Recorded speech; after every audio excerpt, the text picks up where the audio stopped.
विवेक Varpe, Shri बायोस्थेटिक private limited Hyderabad. मी मालदडमध्ये प्रगतशील शेतकरी अमोल नवले यांच्याकडे आलेलो आहे आणि त्यांनी आपले श्री बायोचे प्रोडक्ट त्यांच्या प्लॉटमध्ये भरपूर अशा प्रमाणात वापरलेले आहे. तर त्यांना त्या प्रोडक्टचा मिळालेला बेनिफिट त्यांच्या शब्दात आपल्याला सांगतील. आज साधारणतः प्लॉट 2 महिने आणि 10 दिवसाचा आहे, म्हणजे 70 दिवसाचा प्लॉट आहे.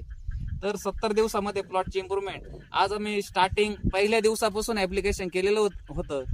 तर आज 70व्या दिवशी त्यांना काय बेनिफिट प्लॉटमध्ये आहे ते आपल्याला सांगतील.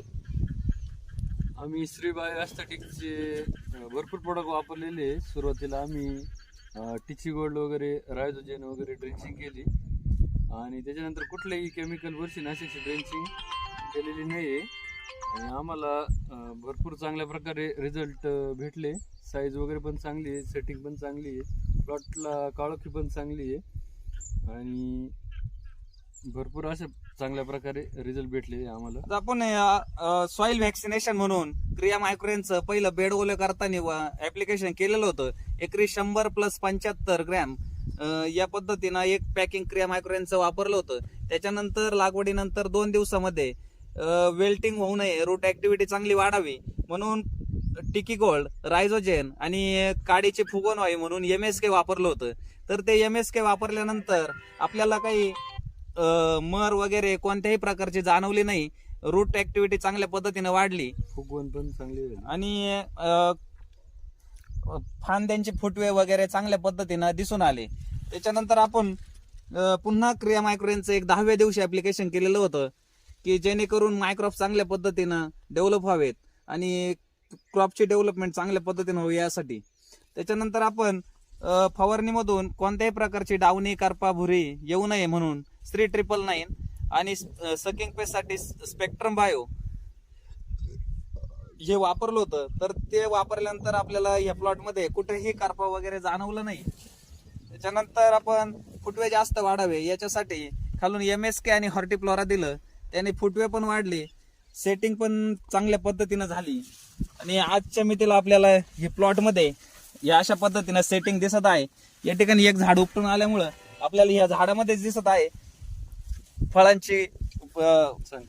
फळांची संख्या भरपूर प्रमाणात आपल्याला ते बिटी गोल्ड फवारल्यामुळं कळी चांगल्या पद्धतीने लागली आणि सेटिंग पण चांगल्या पद्धतीने झाली.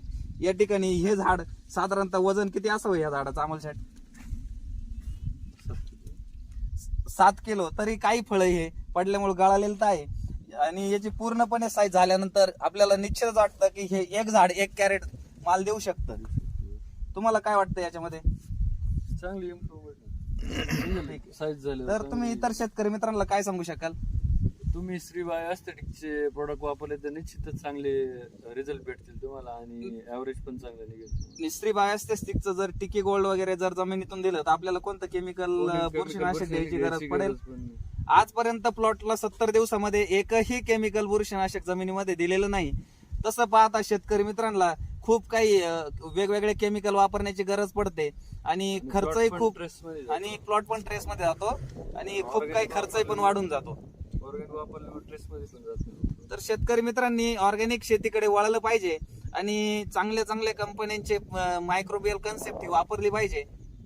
तर आपण इतर शेतकरी मित्रांना काय सांगू शकता? तुम्ही केमिकलचा वापर कमी करून श्री बायोस्थेटिक सारख्या चांगल्या कंपनीची औषधं वापरावी हेच सांगतो. ठीक, धन्यवाद.